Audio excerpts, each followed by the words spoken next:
Now today, good afternoon to dear students.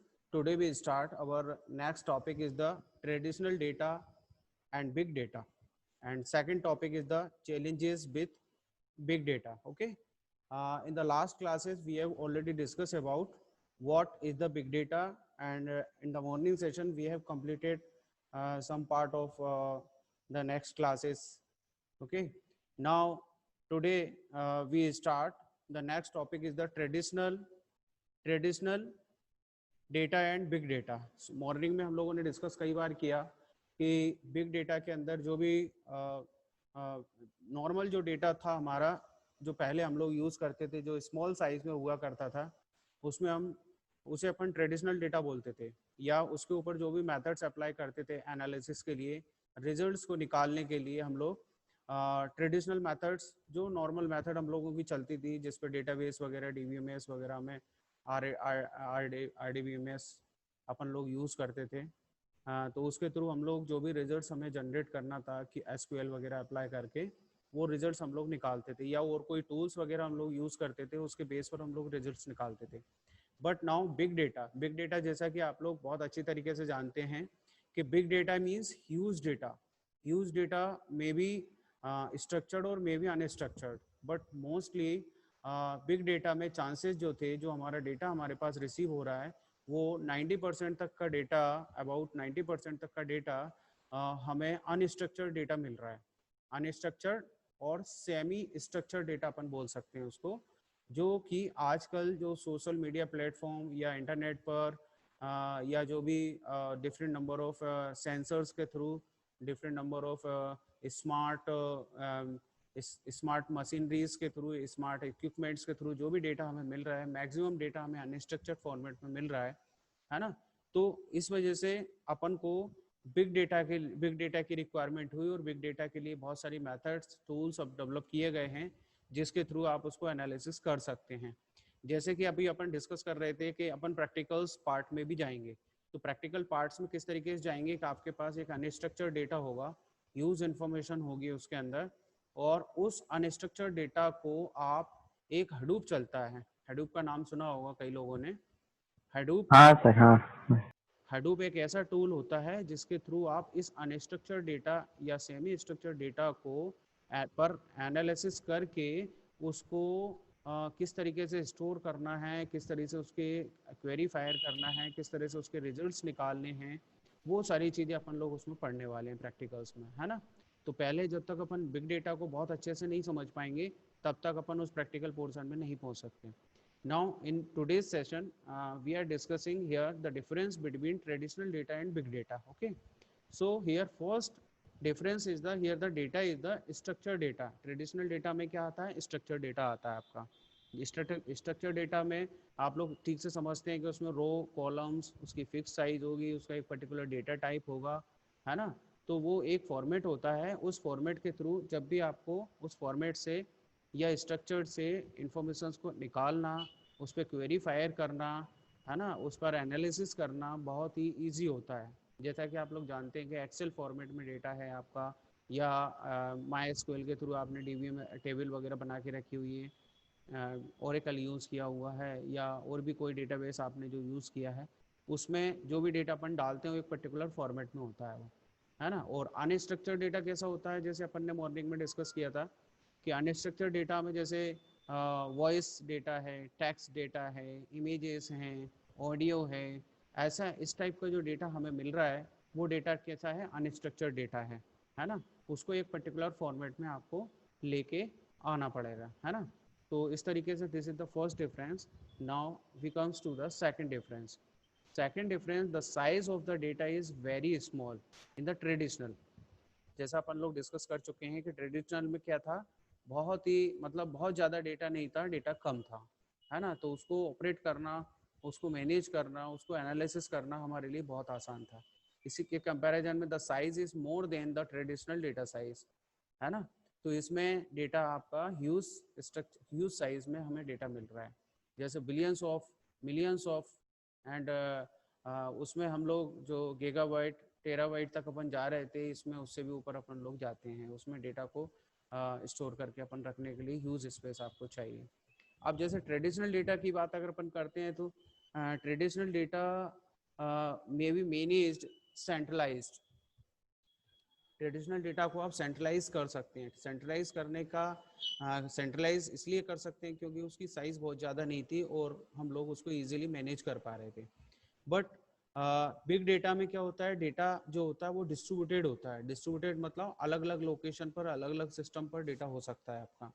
उसको आपको लेके आना है, उसको उस पर एनालिसिस करना है और उससे आपको रिजल्ट्स निकालने हैं। उस डेटा को, अनयूज्ड डेटा को आपको यूजफुल बनाना है फॉर एंड उस अनयूज डेटा से ही आपको अपने प्रेडिक्शंस निकलेंगे। उसी अनयूज डेटा से आप अपनी मशीन को लर्न करा पाएंगे, उसी से आप कंसेप्ट जनरेट करेंगे और इन फ्यूचर के प्रेडिक्शंस आपके फ्रूटफुल आपको मिलेंगे, है ना।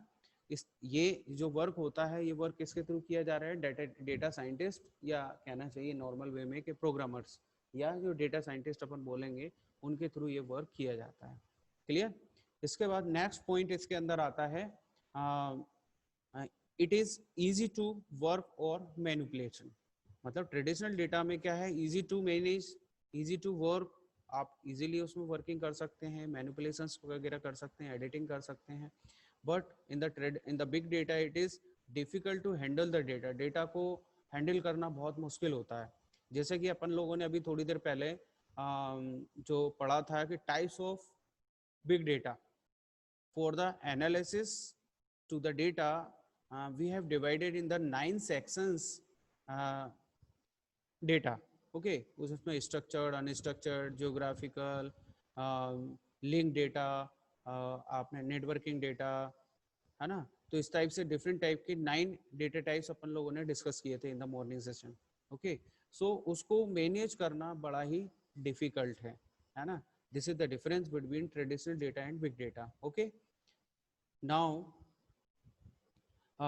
in the traditional data, normal system configuration is sufficient to process. क्या है, normal system configuration is sufficient to process. जो भी हम, जैसे जो भी पीसी परचेस करते हैं, लैपटॉप परचेस करते हैं, जो भी सिस्टम हम लोग परचेस कर रहे हैं, वो उसकी नॉर्मल कॉन्फ़िगरेशंस इसके लिए सफिशिएंट होती है for the process of the traditional data. But अगर हम लोग बिग डेटा की बात करें तो बिग डेटा में high system configuration is required to process the data.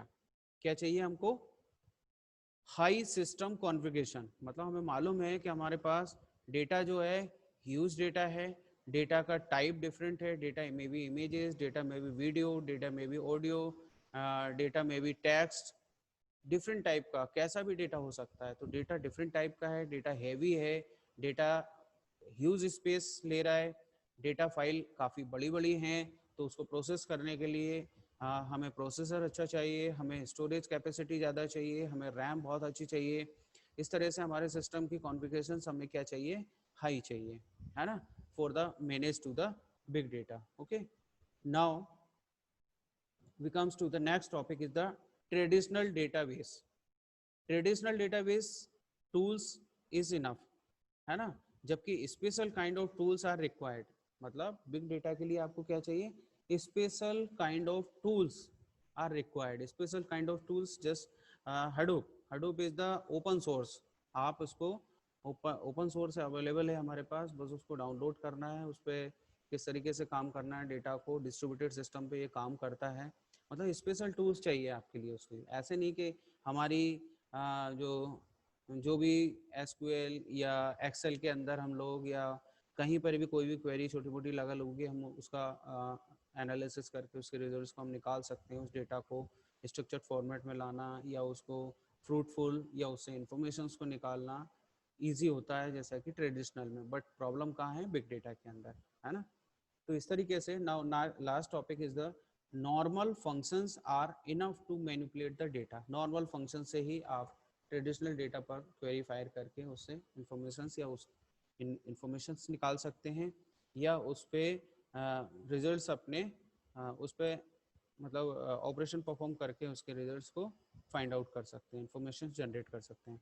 But इसमें क्या है, requires special kind of functions to manipulate the data, special types of the function. Whenever we will start the practicals, that time I will explain to you कि which types of the functions are required for manipulate the data, analysis the data of the big data. Okay, so आज के इस first topic में हम लोगों ने देखा as per your Rajiv Gandhi university syllabus, Rajiv Gandhi technical university syllabus, traditional data and big data. What is the difference between traditional data and big data? Okay, this is the topic I have completed. Now we comes to the challenges with big data. ये हमारा next topic है, challenges with big data. challenges क्या हो सकते हैं big data में, क्या लगता है आप लोगों को? कोई बता सकता है, एक्सप्लेन कर सकता है? हैंडल करना सर, उसके लिए हैंडल करना. हैंडल करने में प्रॉब्लम क्यों है बेटा? कौन बोल रहा है ये? क्या नाम याद नहीं आ रहा है मेरे को, कौन बोल रहा है बेटा? जैसे प्रतीक. प्रतीक. सर जैसे सर डिफरेंट टाइप का डेटा होता है तो सर उसमें सर उसके लिए हैंडल करने में सर प्रॉब्लम्स होती हैं और उस सॉफ्टवेयर भी सर बहुत ज्यादा हैवी यूज करने पड़ते हैं. हाँ हाँ हाँ, देखिए उसमें क्या है कि डिफरेंट टेक्नोलॉजी यूज होंगी, डिफरेंट आर्किटेक्चर होता है ना, उसको प्रोसेस को परफॉर्म करने के लिए ऐसे बहुत सारे इश्यूज बिग डेटा के अंदर आते हैं. कैसे कि big data is defined as an outsized amount of knowledge which must be processed by using different technology. मतलब क्या है, आउटसाइड अमाउंट ऑफ नॉलेज, मतलब हम जानते ही नहीं है उसके बारे में. भाई आप कंप्यूटर साइंस के बारे में जानते हो, कोई मेडिकल से रिलेटेड कोई इमेजेस आ गई या कोई रिपोर्ट वगैरह जनरेट होती है या जियोग्राफिकल कोई इंफॉर्मेशन डेटा आता है, उसके बारे में आप क्या जानते हो? ऑडियो के बारे में, वीडियो के बारे में, ऐसी बहुत सारी डिफरेंट टाइप के डेटा आता है. जैसे नेटवर्किंग का आ गया, तो नेटवर्किंग तो ठीक है, हम कंप्यूटर साइंस के हैं तो हम लोग समझते हैं.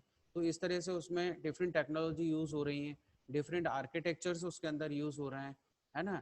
तो इससे क्या हो रहा है, it's expected to process performance issues when working with big data. हम बिग डेटा के साथ अगर अपन काम करते हैं तो इस टाइप के इशूज जनरेट होंगे. क्लियर?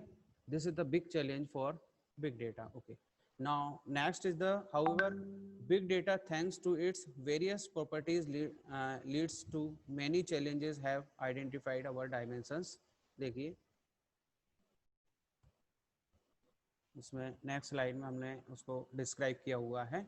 जैसे कि मॉर्निंग में हम लोगों ने पढ़ा था वॉल्यूम, मतलब लास्ट क्लास में हम लोगों ने डिस्कस किया था वॉल्यूम.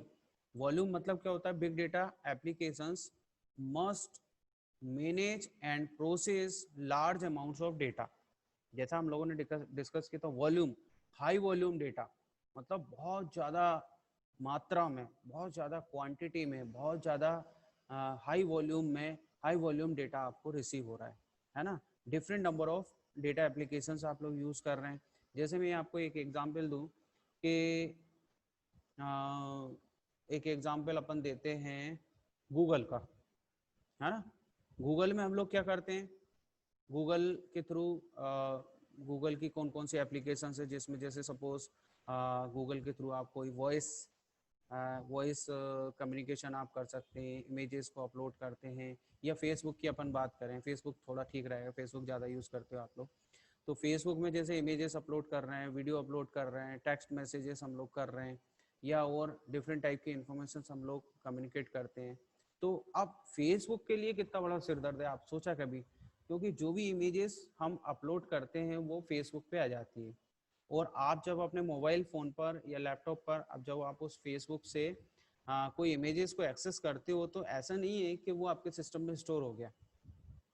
वो आपके सिस्टम में स्टोर नहीं हुआ, वो रन भी वहीं हो रहा है, वहीं से आप देख पा रहे हो. डाउनलोड करोगे तो आएगा, अदरवाइज नहीं आएगा, है ना. तो वो huge data, high volume data कहाँ स्टोर हो रहा है, जहाँ पर आपका ये क्या बोलते हैं, फेसबुक चल रहा है.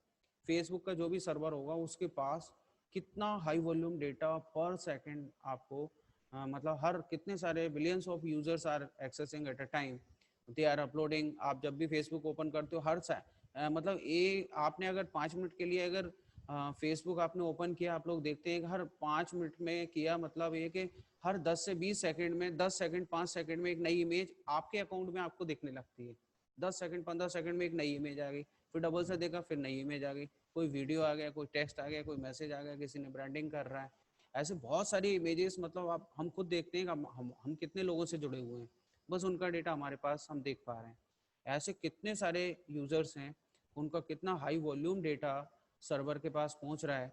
अब सर्वर उसको कैसे क्लासीफाई करेगा, कैसे उसको मैनेज करेगा, वो सारी चीज़ें, मतलब एक बहुत बड़ा चैलेंज है, बहुत बड़ा चैलेंज है। डेटा का डिफरेंट टाइप है, सब पूरा मिक्स बन रहा है, मिक्स हो रहा है वहाँ पे, वहाँ जाके पूरी खिचड़ी बन रही है। उसको प्रॉपर क्लासीफाई करना, उस पर एनालिसिस करना, और एनालिसिस करने के बाद उस डेटा से they get some informations for the future planning.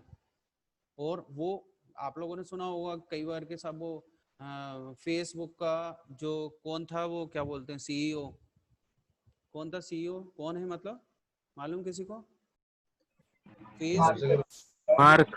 हाँ कौन है? Mark Zuckerberg. Sir mark Zuckerberg.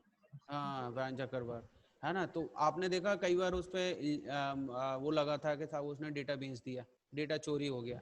मतलब हमारा जो पर्सनल डेटा है उन्होंने एक्सेस करके उसको सेल आउट कर दिया किसी दूसरी कंपनी को। चाइना की चाइना की बहुत सारी ऐप्स पर हम लोगों ने क्या किया है, इंडिया में बहुत सारी ऐप्स को मतलब बैन लगा दिया है। बैन लगाने का रीजन क्या है कि they are accessing the high volume data. उनके पास हर तरह की इमेज आ रही है, उनके पास हमारी चॉइस, हमें क्या अच्छा लगता है, हम क्या कम्युनिकेट करते हैं लोगों के, हमें कौन से प्रोडक्ट पसंद हैं, हमारी थिंकिंग क्या है, हमारा सोना उठना बैठना खाना पीना, हमारी मतलब पूरी पर्सनल इंफॉर्मेशन उन ऐप के थ्रू चाइना पहुंच रही है। अब चाइना पहुंच रही है तो उस डेटा पर उनके जो डेटा साइंटिस्ट हैं, उन डेटा साइंटिस्ट ने उस बिग डेटा पर एनालिसिस करके उन्होंने रिजल्ट्स निकाले, इंफॉर्मेशन जनरेट किया कि इंडिया का मार्केट कैसा है, इंडिया के लोग क्या पहनते हैं, कैसा पहनते हैं, क्या खाते हैं, कैसे सोते हैं, कैसे उठते बैठते हैं, घर में क्या यूज करते हैं वो, है ना। और बहुत सारी चीजें उनको पता लग गई। फिर उस हिसाब से उन्होंने अपने प्रोडक्ट इंडियन मार्केट में लॉन्च किए। इंडियन मार्केट में लॉन्च कर मतलब उनको प्रिडिक्शन लग गया कि हाँ दीपावली आ रही है, दीपावली आ रही है तो ये प्रोडक्ट लगेंगे, सर्दी आ रही है तो ये प्रोडक्ट लगेंगे, गर्मियों में ये प्रोडक्ट लगेंगे, बच्चे स्कूल जाएंगे तो उनको ये चीज लगेगी, है ना। रक्षाबंधन आ रहा है तो राखियां लगेंगी। ऐसी बहुत सारी चीजें उनके पास, ये तो मैंने मोटा मोटा बताया। इसके अलावा अभी बहुत ज्यादा वो एनालिसिस करते हैं उस डेटा के ऊपर, और एनालिसिस करके उन्होंने पूरे मार्केट को कैप्चर कर लिया। उनको सब कुछ पता चल गया है कि ये मार्केट कैसा है, इस पे क्या बिकता है क्या नहीं बिकता है, कितनी कीमत में बिकता है कितनी कीमत में नहीं बिकता है, सारी चीजें उनको पता चल गई। मतलब आप समझ रहे होंगे कि इस डेटा की वैल्यू क्या है हमारे लिए। उन्होंने ऐप ऐप मतलब जैसे बोलना चाहिए ना कि कैप्चरिंग, डेटा को कैप्चर करने के लिए उन्होंने ऐप लॉन्च कर दी हमारे लिए। हम वो ऐप को अपने मोबाइल फोन में डाउनलोड करते हैं, हम यूज करते हैं, हम एज अ एंटरटेनमेंट यूज तो हमारे लिए कम है, लेकिन एज अ एंटरटेनमेंट हम उन एप्स को यूज कर रहे हैं, और हम अपनी इंफॉर्मेशन उनको दे रहे हैं। और वो उस पर एनालिसिस करके सिक्योरिटी की भी बहुत सारी प्रॉब्लम्स हो, सिक्योरिटी हमारे कंट्री के लिए क्या सिक्योरिटी प्रॉब्लम्स हो सकती हैं, उस डेटा से बहुत सारी चीजें उसमें भी जनरेट होती हैं, वो उससे भी एनालिसिस करते हैं क्या इस टाइप के मैसेज कम्युनिकेट हो रहे हैं, है ना। तो वो पूरा एक्सेस करके वो फिर वो अपनी प्लानिंग करके अपना मार्केट पूरे में फैला लिया। हमारी कोई ऐसी ऐप नहीं है जो चाइना में चल रही है और हम वहां से इंफॉर्मेशन एक्सेस कर रहे हैं। हमारी सोच ऐसी नहीं है ना, हमने ऐसा सोचा। मेरा वहां पर अपन ऐसा नहीं है। मेरा कहने का मतलब ये है कि ये जो बिग डेटा है, ये ह्यूज डेटा है, हाई वॉल्यूम डेटा है ना। वो डेटा कितना डेंजरस हो सकता है हमारे लिए अगर हमारा डेटा किसी को मिल जाए, और हमें अगर किसी का मिल जाए तो हमारे लिए कितना यूजफुल हो सकता है। तो ये डेटा, इस पे बहुत इंपॉर्टेंट डेटा है और उस पर वर्क करना बहुत ज़्यादा जरूरी है ना। तो इसलिए ये बिग डेटा सब्जेक्ट हमारे लिए बहुत इंपॉर्टेंट है। आज के समय में बहुत बड़ा चैलेंज है। आप किसी भी बड़ी ऑर्गेनाइजेशन को ज्वाइन करते हैं एज अ डेटा साइंटिस्ट, ये बिग डेटा सब्जेक्ट का अगर आपको अच्छा नॉलेज है तो आप अच्छा जॉब पा सकते हैं। ठीक है, तो ये वॉल्यूम की बात अपन कर रहे थे।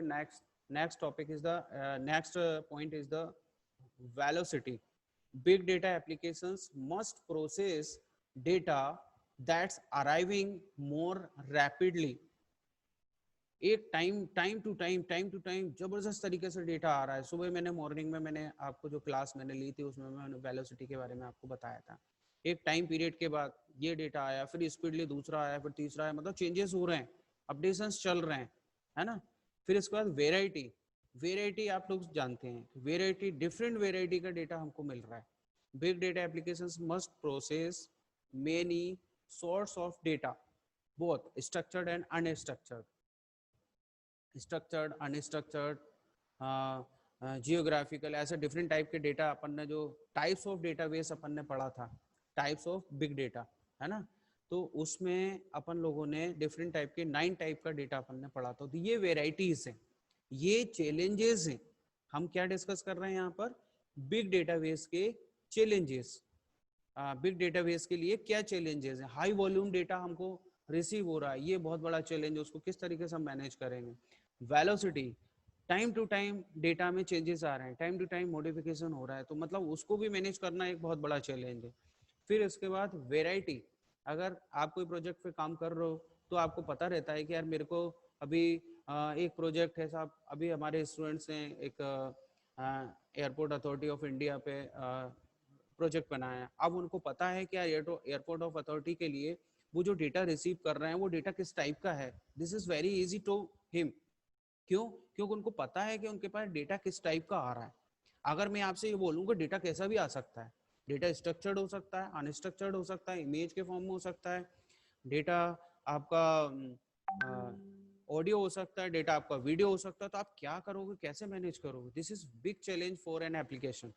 अगर आप कोई एप्लीकेशन बना रहे हो या उसको मैनेज कर रहे हो, या मैं आपसे बोलूँगा आपको क्लासिफिकेशन करना है, तो एक बड़ा टास्क हो जाता है। मुश्किल नहीं है, मुश्किल है, नामुमकिन नहीं है। तो एक वो टफ जॉब हो जाता है, मतलब एक चैलेंज है ना।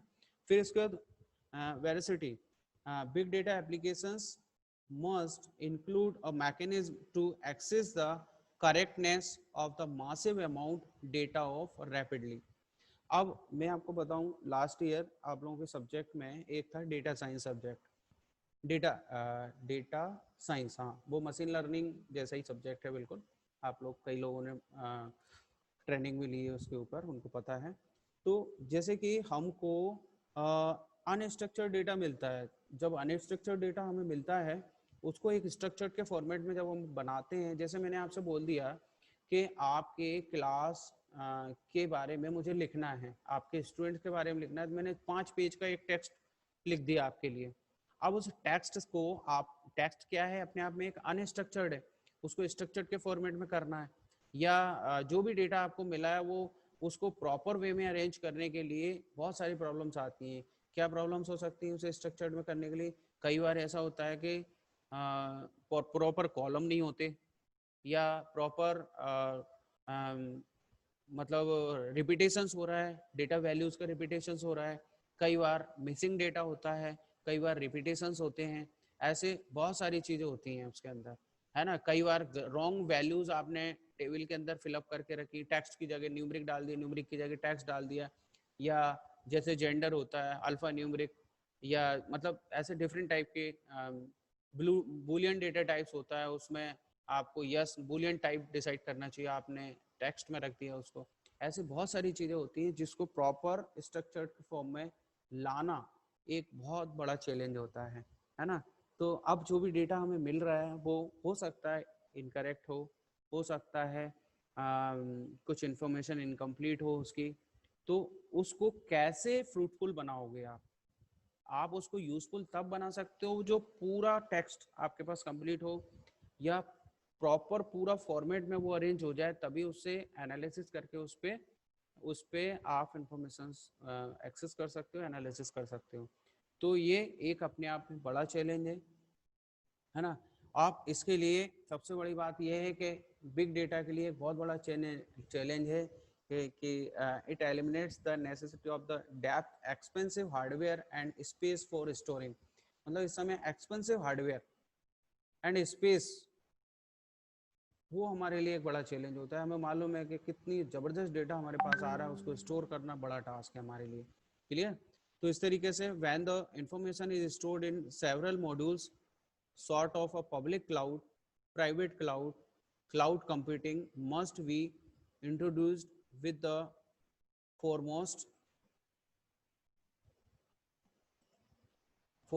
powerful technology to perform complex is computing on the data sets. Okay, so the problem on the increase of massive data is cloud computing and explained address big data may be a challenging and time demanding task that needs an outsized computational infrastructure to make sure successful processing and analysis. तो इस तरीके से ये सारी चीज़ें इसके अंदर आती हैं कि बिग डेटा के लिए ये चैलेंजेस ज़रूर हैं, बट अगर इन चैलेंजेस को आपने अचीव कर लिया तो आपके लिए बहुत ही ये मान के चलिए कि जो डेटा जिसे आप रॉ डेटा मानते हैं, जिसे आप अनयूज डेटा मानते हैं, वो डेटा आपके लिए बहुत यूज़फुल होगा। अब मैं आपको बताऊं कि आपसे बोलूं कि आपको बिजनेस करना है, काय का बिजनेस करना है साहब? आप बिजनेस करना है, बिजनेस में सक्सेस होना है, हम उसमें पैसा इन्वेस्ट करेंगे, तो अब क्या करें, कैसे करें? कि कहीं भी जाके कोई शॉप ले लिया आपने या कोई ऑफिस ले लिया, है ना, तो और कोई एरिया कवर कर लिया आपने और वहाँ पे आप बिजनेस शुरू कर दोगे। क्या ऐसा थोड़ी होता है? सबसे पहले आपको जो भी बिजनेस आप करने वाले हैं, आपको क्या नॉलेज है उसके बारे में, जिस लोकेशन पे आप शुरू करने वाले हैं उस लोकेशन के बारे में क्या जानते हैं आप, वहाँ जो रहते हैं आसपास कैसे कैसे लोग रहते हैं, उनकी सोच क्या है, उनकी इनकम क्या है, उनकी ज़रूरतें क्या हैं, उनके शौक क्या हैं, है ना। तो ये सारी चीज़ों पे जब तक आप एनालिसिस नहीं करोगे तब तक आप अपना बिजनेस के बारे में सोच भी नहीं सकते। और आंख बंद करके आपने सोच लिया कोई बिजनेस ओपन करने के लिए तो आपका फेल होने के चांसेस ज़्यादा होंगे, सक्सेस होने के चांसेस कम होंगे। वो क्यों? क्योंकि आपने वहाँ के डेटा, वहाँ के बारे में एनालिसिस ही नहीं किया, वहाँ का डेटा ही नहीं था आपके पास। अगर वहाँ का डेटा अगर आपके पास होता, आप उस पर एनालिसिस करते, एनालिसिस करने के बाद यू टेक द डिसीजन। कोई भी प्रोजेक्ट शुरू किया जाता है गवर्नमेंट के थ्रू, प्राइवेट कंपनी के थ्रू या किसी के भी थ्रू, तो सबसे पहले उस एरिया, जिस एरिया में उसको एस्टेब्लिश करना है, इस प्रोजेक्ट से स्टार्ट करना है, वहाँ की मार्केट कंडीशन, वहाँ के लोगों के बारे में, वहाँ के नेचर के बारे में बहुत सारी इंफॉर्मेशन, बहुत सारा डेटा लिया जाता है, उस पर एनालिसिस करते हैं हम लोग। एनालिसिस करने के बाद हम लोग रिजल्ट निकालते हैं, तभी हम कुछ फ्यूचर प्लानिंग हम करते हैं, है ना। तो इसी तरीके से मैं आपको कहना चाह रहा हूँ कि बिग डेटा हम ऐसा वैसा नहीं मानना चाहिए। बिग डेटा ना इसको लाइटली हमको लेना है, आज के समय की डिमांड है, बहुत ज़रूरत है। और जहाँ आज की तारीख में आप जहाँ भी ज्वाइन करने जाओगे, इस सब्जेक्ट की यूटिलिटी आपके साथ हमेशा रहेगी, है ना। तो इस तरीके से ये सेशन अपना कितना टाइम और बचा है? 3 मिनट्स लेफ्ट। सो कोई एक स्टूडेंट मेरे को अटेंडेंस दे देगा, मैं अटेंडेंस लगा लूँगा इसमें, है ना। इस सेशन को अपन एंड कर सकते हैं, क्योंकि इस सेशन में अपन लोगों ने, देखिए एक बार वो मैं बता दूं आपको, इस सेशन में हम लोगों ने traditional data and big data के बारे में बहुत सारी चीज़ें डिस्कस की हैं। दोनों में क्या डिफरेंस होता है, डिफरेंट नंबर ऑफ पॉइंट से हम लोगों ने इसमें डिस्कस किया है ना। फिर इसके बाद हम लोग जो नेक्स्ट टॉपिक था चैलेंजेस विद बिग डेटा, तो different number of point of view से हम लोगों ने क्या क्या चैलेंजेस बिग डेटा के लिए आज के समय में हैं, उनके बारे में हम लोगों ने डिस्कस किया है ना। ठीक है।